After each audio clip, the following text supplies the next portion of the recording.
the Luxembourg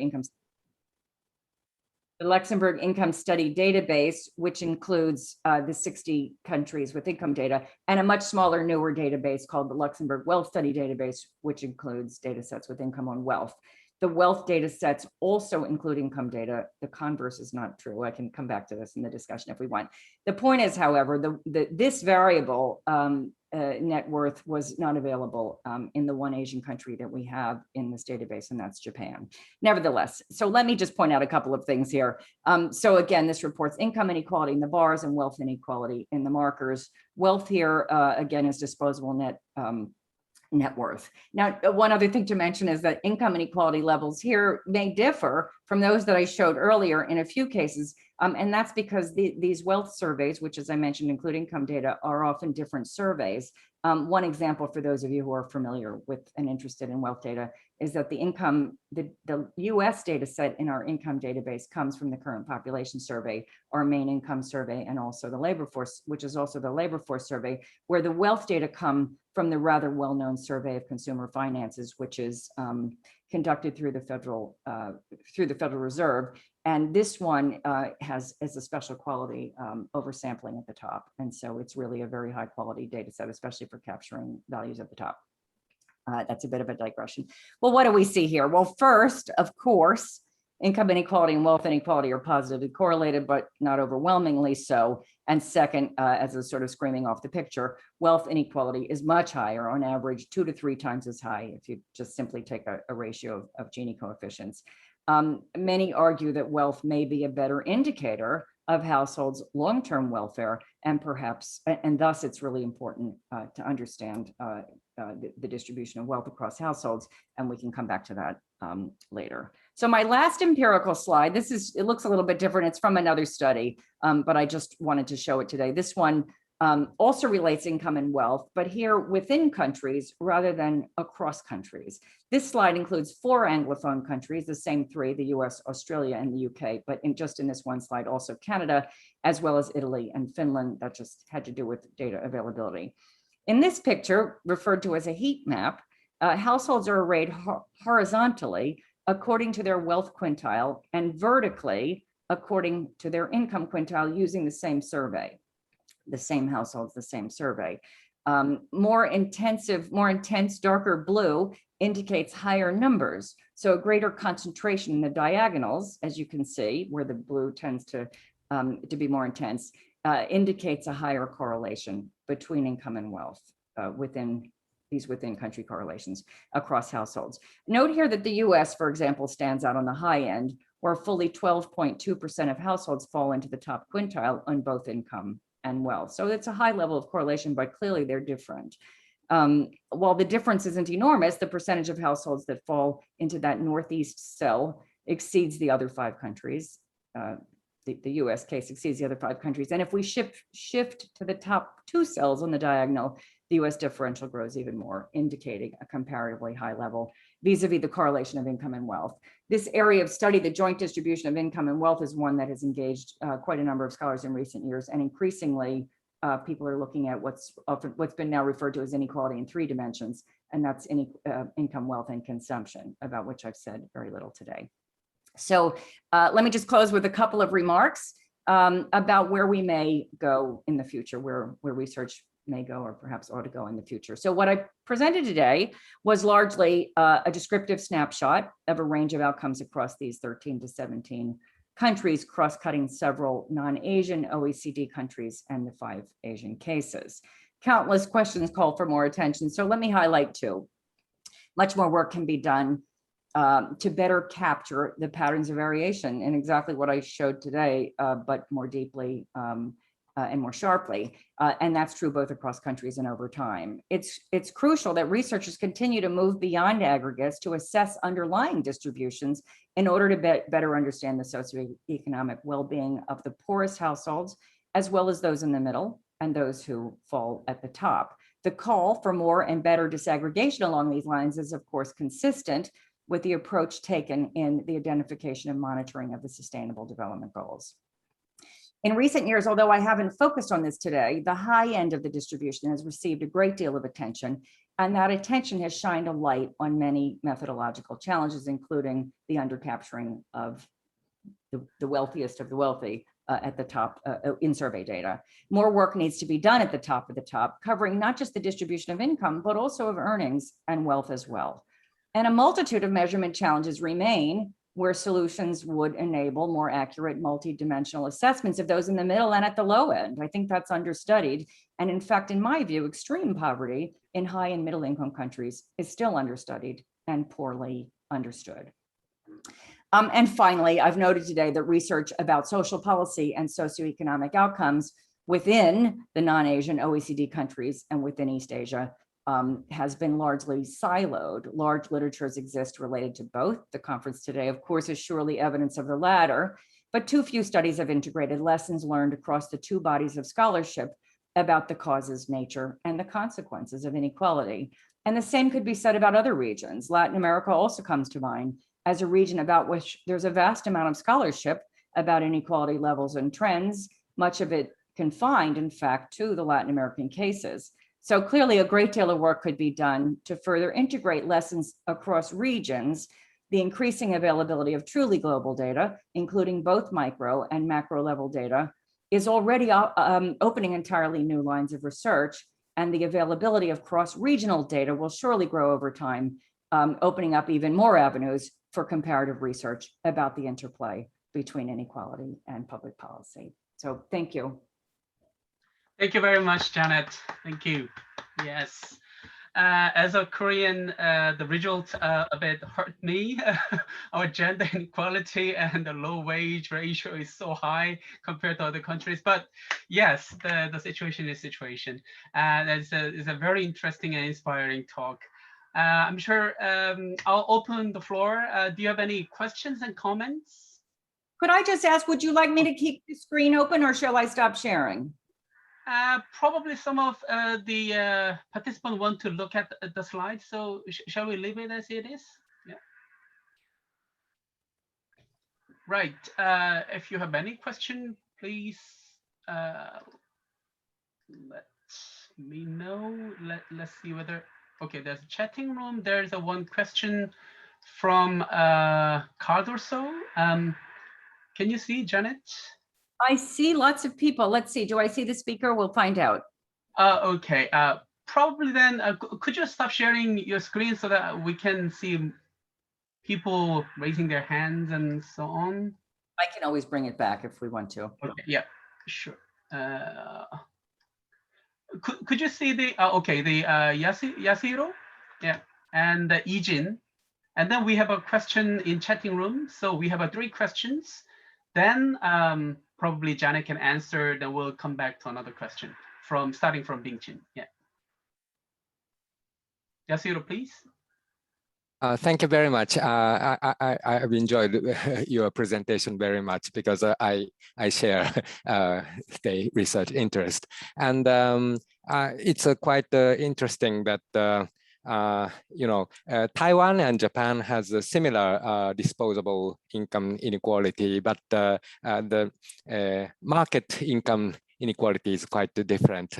Taiwan's original income inequality is already quite low. So it's yeah, I knew about the similar level of disposable income inequality between 2 countries, but I didn't fully realize about the market income. So it's quite eye-opening, and it tells something about the difference of welfare state functions between these 2 welfare states. And my question is about your last point about the income inequality and wealth inequality. And I can imagine about the income inequality regime or something. So it is quite related or correlated to with regime types, but my impression is that wealth inequality has a different relationship with Espin-Andersen's regime types. So do you think is there a possibility to have a different type of regime type of wealth inequalities? And what do you think about the what is the reason for this difference? Okay. Could I have your answer? Thank you. Right, Ijin, please. Yeah, can you collect that question a bit? Yeah, you can answer all together. Yeah, Ijin.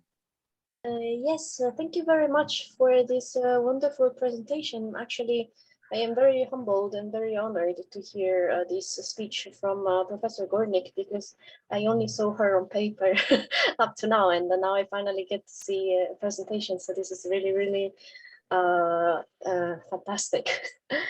Yes, so what I wanted to say is that I completely agree on this perspective of looking at the intersection between the micro level and the macro level and trying to combine the two, because this creates so much more nuance to the discourse. Something that I think it's quite boring, so to say, in the welfare regime literature is the fact that once you start to cluster the different countries according to macro characteristics only, it looks as if some countries are good and some countries are bad. And it's just like some kind of, not very nuanced. It doesn't really help you to understand who is doing well on what and who is not doing so well on something else. So this is really gaining perspective. It's really nice to look at. But there was one thing that I was still wondering about, because it's actually a topic that I'm struggling with. And I think that the literature is maybe needs a little bit more nuance on this, which is how to measure the quality of employment.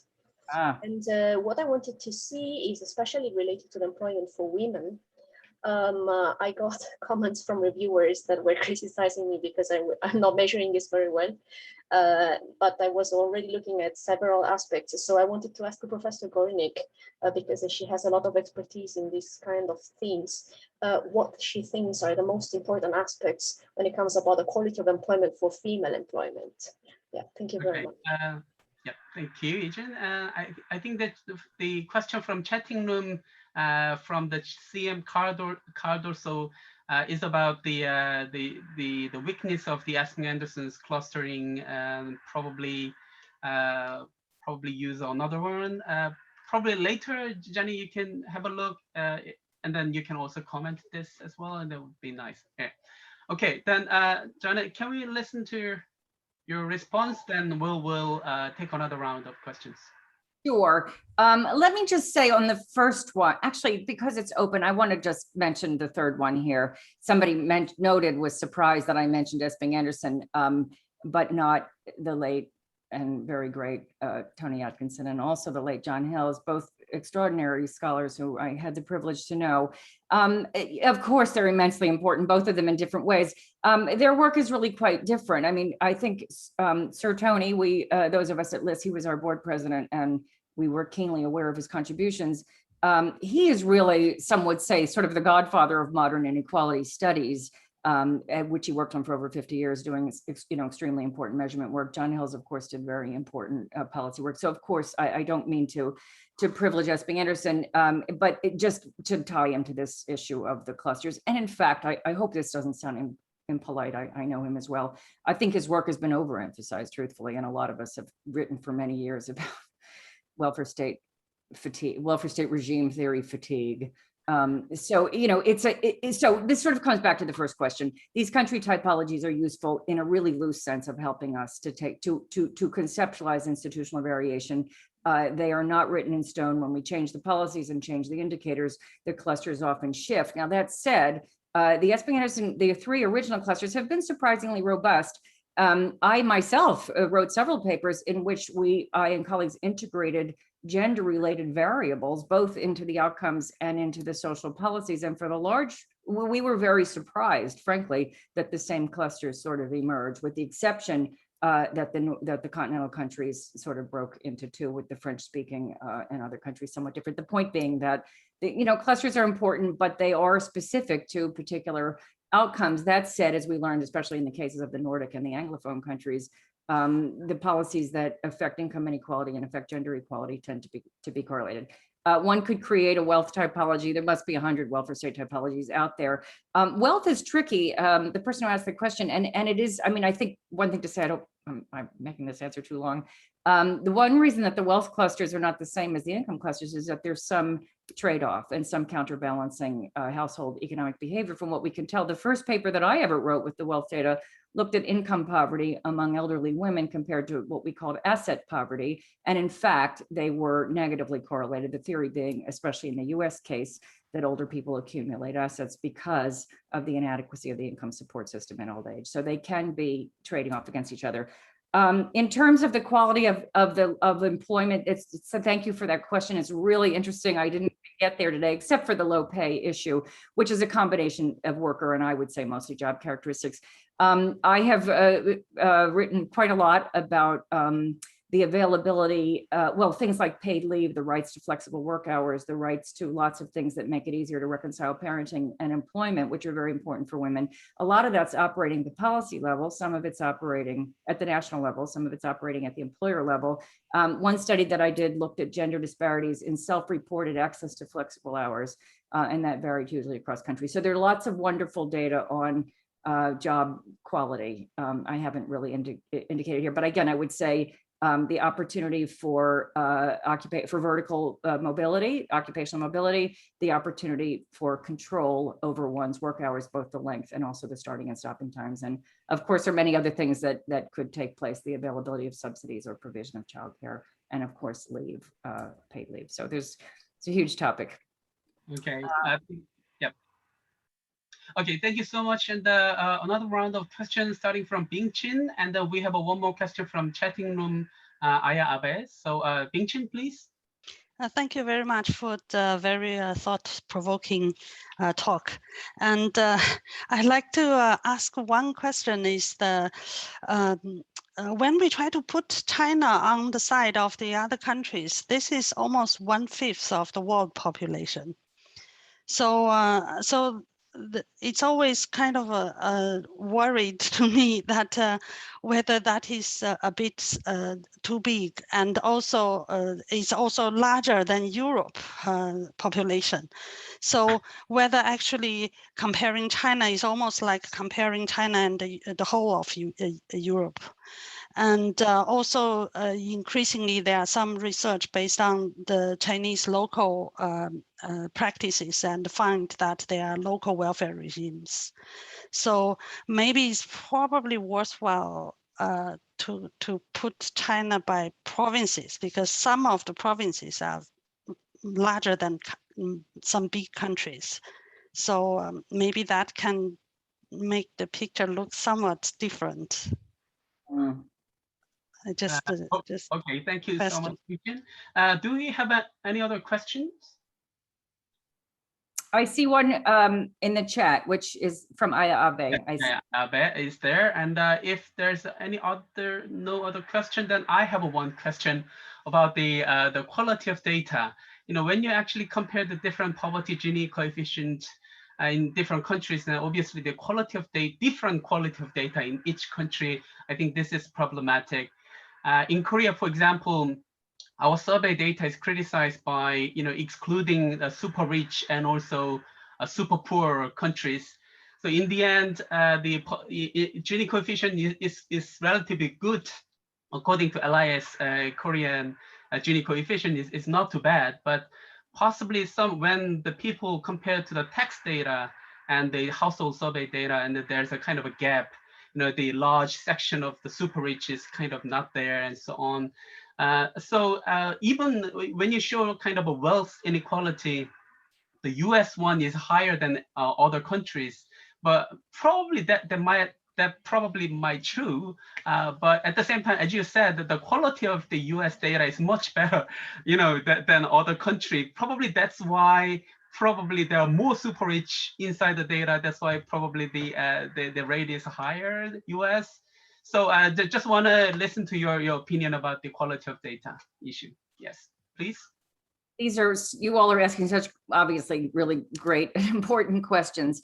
In terms of the question about China, you've raised something very important, and that has to do with subnational variation. I think the issue with China, you mentioned, is its very large size. Of course, it's much larger than all the other, well, certainly most of the other countries here, all of the other countries here. But and indeed, it's very heterogeneous. And in China, we know also something that the data set, I have the notes on each of the data sets in case anybody wants the name of them, but the Chinese data set for many years had different surveys for urban and rural China. That's the CHIP data, as you probably know, and those were combined in recent years. So the heterogeneity across provinces and also between urban and rural, of course, has created complexities in the data in China. But I do just want to say that heterogeneity at the subnational level is hardly unique to China. And it's something that we have to think about very much in these studies. I mean, I don't know whether to say it's the same or less, but heterogeneity across the 50 US states is just enormous. And it's an area of study. I have a whole other research agenda with colleagues looking at social policy variation, and many people who use the list data. This is less common than it used to be, but would compare, for example, the more generous and more egalitarian welfare states in Northern Europe with specific states in the US, like Wisconsin and Washington State and Oregon. Many of these have shifted in the wake of dramatic welfare reform in this country, where states that used to be quite progressive are no longer. But Belgium is essentially a compendium of two nearly unrelated regions.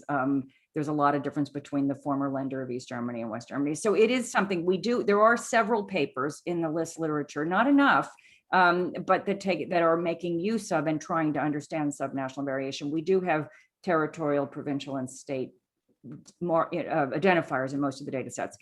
So yes, that's hugely important. I just have to say very briefly, years ago, I wrote a book on work-family policy across countries, and I was very stymied by the Italian case. And it was really an example of, as my statistics professors told me years ago, beware of the mean.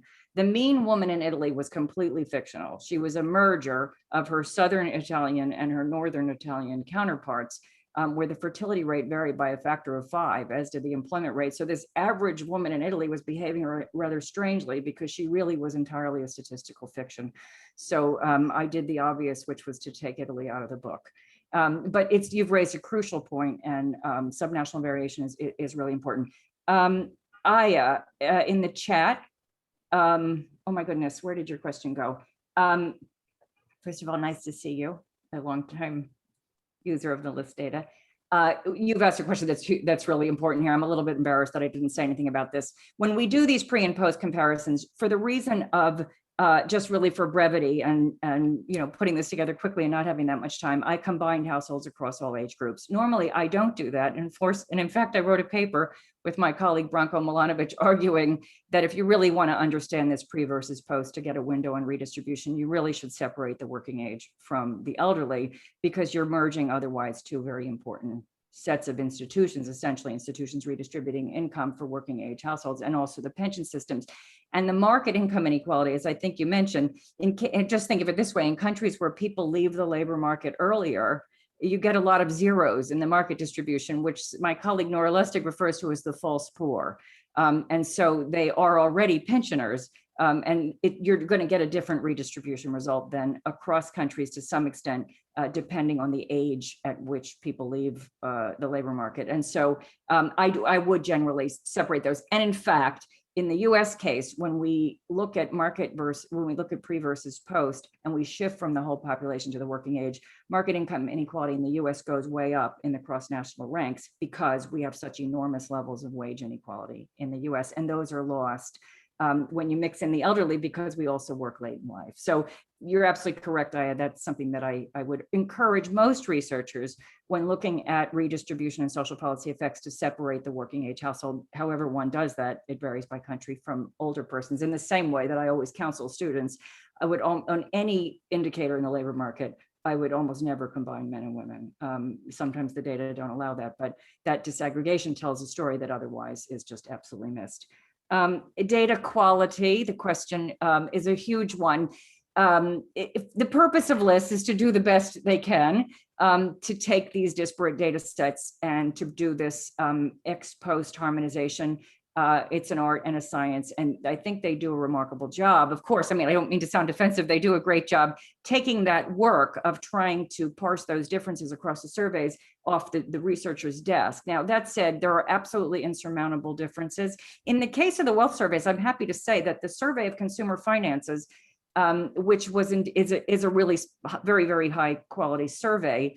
The technology of the sampling of the survey of consumer finances has actually been spread, and that oversampling at the top is used in many of the European wealth data sets that are part of the Eurozone wealth survey. Arthur Kinnickle, who was one of the designers of the survey of consumer finances, we often call him the Pied Piper of wealth surveys. He travels around the world counseling other countries. So for example, the wealth data in Spain is every bit as strong at the top as in the US. One way that we sometimes circumvent this point that you raised, the capturing of the top, that's the great challenge in survey data. We know that, you know, there's top coding, those samples are often small. There's all kinds of reasons that we miss the very top of the top. One way around that is people sometimes look at the 90-10.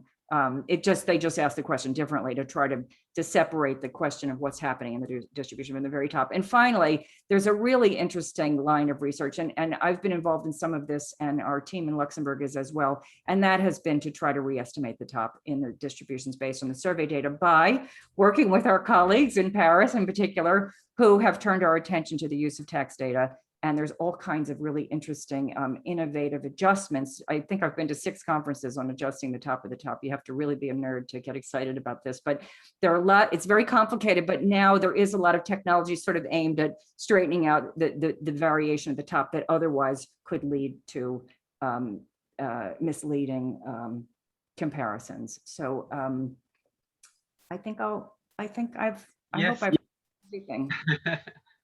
Thank you so much. I'd like to, you might have more questions, but I think time is nearly up. So if you have a further question, I'm sure you can easily Google Janet's email from and then you can send the question. So thank you so much for this excellent presentation. Let's give another big hand to Janet. And thank you for participating in probably some of you to the late night seminar and plenary session, and see you again tomorrow. We have the brilliant sessions and papers and tomorrow, so hope to see you all again tomorrow. Thank you very much. Thank you. Thank you. Enjoy Euro football, probably in Europe, the Spain and Switzerland and other football games coming. Bye-bye. Thank you so much, everybody. Be well and healthy. Take care. Enjoy the rest of the conference. Thank you, Janet. Any announcements, Stefan? No, I think you said it all, Yongjun. Have a good rest, watch some footy, and we'll see you again tomorrow for the 3rd plenary at 2 o'clock. And Bingqing Li, who asked the question on China, will be presenting in that plenary. So I hope to see you all there. And thank you so much, Janet, for a really fascinating talk as well, of course. Thank you. Thank you, everybody. Take care. Bye-bye.